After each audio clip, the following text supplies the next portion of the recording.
I think both of us. He's definitely got more brains than me. I think we've established that from school. But when it comes to all that, I think I'm much better hands-on. Well, and when are you flying solo? Baldness. Sorry. When are you flying? Did you just ever dig at his baldness?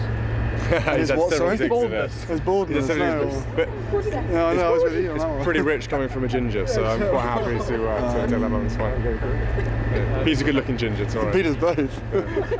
Together. Are you serious? Yeah. Well, your brothers. Yeah. My brothers, not lovers. Right? There's a difference. We've got our soundbite. Guys, we've got a few minutes, but if you could just that'd be very quick. Brilliant. Yeah. Thank you. That's right.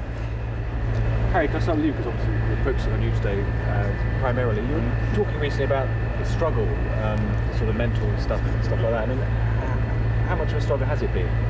I think the struggle that I was talking about was mainly the exams and stuff like that. I mean, when you sort of the helicopter course, you start with something like 4 or 5 weeks of ground school and exams. Exams never been my favourite, and I always knew that I was going to find it harder than most people. But I'm through that now, and finally got hands-on to a job that I absolutely adore. It is still hard work, but I'm better than William, so it's fine. Yeah, just Have you been helping him with the exams? Yeah, an awful lot. He needs a lot of help. It's it's the RAF way, so you have to help the army out quite a lot. I mean, does it come down to sort of mental maths tests, or? Yeah, a bit of that. A few trick questions, try and catch them out. 7 8s. Yeah, exactly. Lots of that. I bet you couldn't answer that one, Pete. Yeah, exactly. 56. Over to you. But Harry, seriously, is this fundamentally and crucially about getting back to the front line? It is. I've always had a love for helicopters. I've always wanted to be a pilot, mainly of helicopters more than fixed wing, even though I'm slightly under the impression that fixed wing is probably easier than helicopters, especially as these things aren't designed to fly. But I'm really enjoying it, and as everyone knows, it is my easiest way of getting back onto the front line, and maybe safer, maybe not safer, I don't know.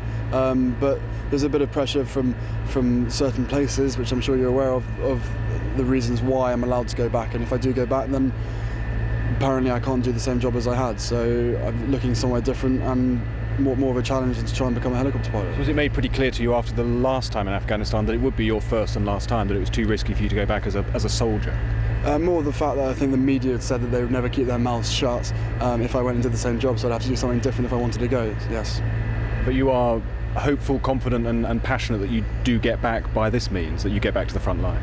Massively so, unless they stop flying helicopters out in Afghanistan soon, which hopefully they won't do. But as I said, I love flying helicopters, or I'm loving flying helicopters at the moment. I just hope that I can be better than the best. That's what I always strive to be spot on. But as I said, to get out to Afghanistan again would be fantastic, and my best chance is to be a helicopter, is to do it from a helicopter. And so you got off the ground yet? Sorry? You got off the ground yet? I've just got off the ground, yeah. Oh, okay. Thank you. Thanks for asking. And can I ask, Harry, what do you hope to fly? Are you Apache, Lynx, Gazelle? I'm a bit of a Lynx lover. Since I've started this course, shouldn't have really said that. I should be selling the Apache. And I love the Apache, and as everyone does. I don't think you'd hear anyone say bad things about Apache. Brain capacity, I don't know if I've got it for the Apache, but you never know that until halfway through the course when actually they judge you on it. But if I got personal preference, I would probably choose Lynx, for the simple fact that the instructors I've had so far have been Lynx pilots, and I think Lynx is a more challenging sort of. It's more my cup of tea than Apache. That's how I feel, but that my opinion may change halfway through. But it's your goal to be back there in Afghanistan in a Lynx in maybe a year's time? When they let me, when I'm good enough, which so it could be about 5 years' time. But I'll fly whatever I'm told to fly, and I'll fly wherever I'm told to fly. This is quite a special moment for you two, isn't it? Because this is possibly the last time you'll be living together.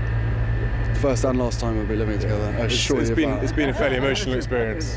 Yeah. How much inter-service rivalry is there between you two? None at all. No, not at all really.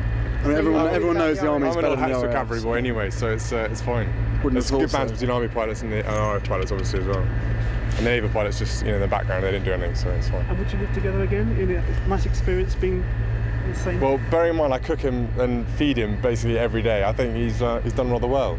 He told us the other week that he did all the washing up. He does do a bit of the washing up, then he leaves most of it in the sink, and then it comes back in the morning and I have to wash it up.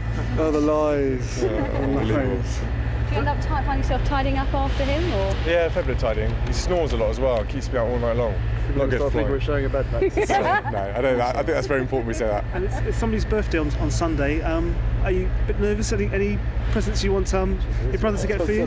Basically, he's probably only literally just realised that you said that now, and hasn't got me a present. But I wouldn't expect anything else anyway. I'll be lucky to get a card.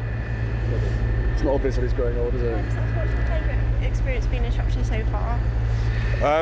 Both of us really enjoyed it actually. It's been good fun. We've mostly been stuck on base, so we haven't really managed to get out and sample the delights of Shrewsbury running.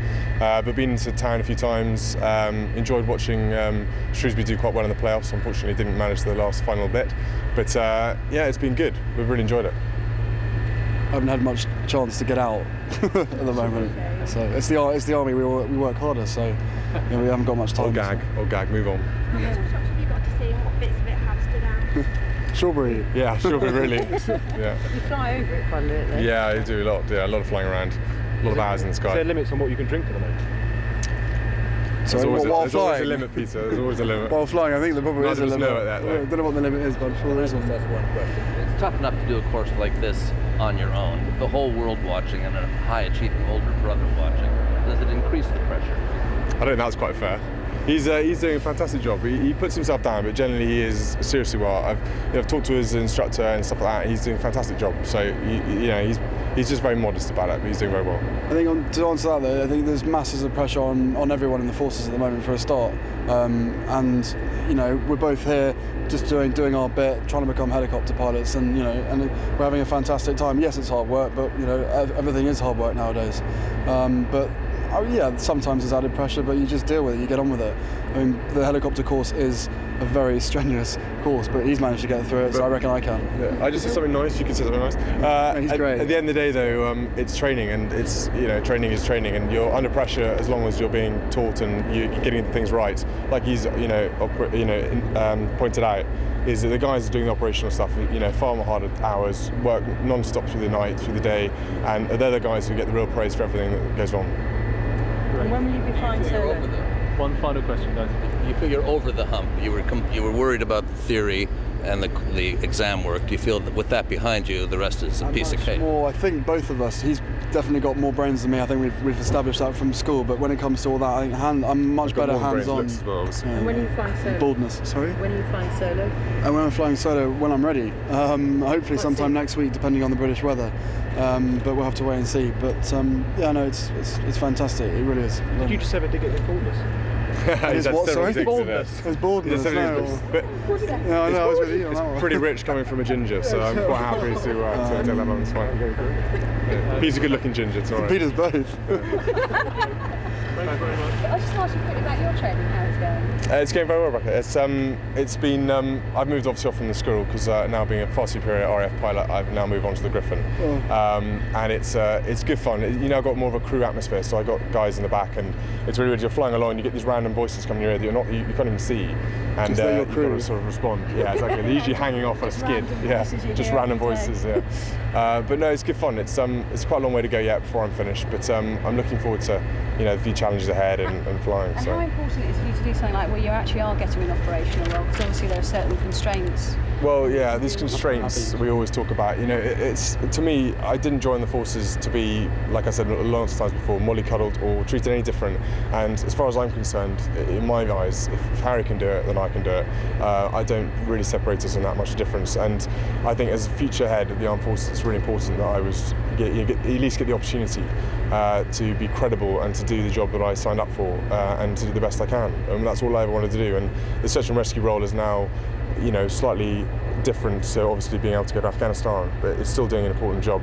And I hope that it's a step in the right direction exactly for the future. And you see this as kind of something for you for the kind of short, medium, or long term? It's a sort of probably at the moment a short, maybe medium term. Sort of 5 years, 4 years at the most, I should have thought. And then, we'll wait and see what happens after that. You seem to be hinting that an operational role isn't an impossibility. In my mind, of course, you talk to everyone else and it's impossible, but I still remain hopeful that there's a chance. Okay, thank you. That's it. Thank you. The questions will get more and more weird. Hearing voices now. Okay, thank you.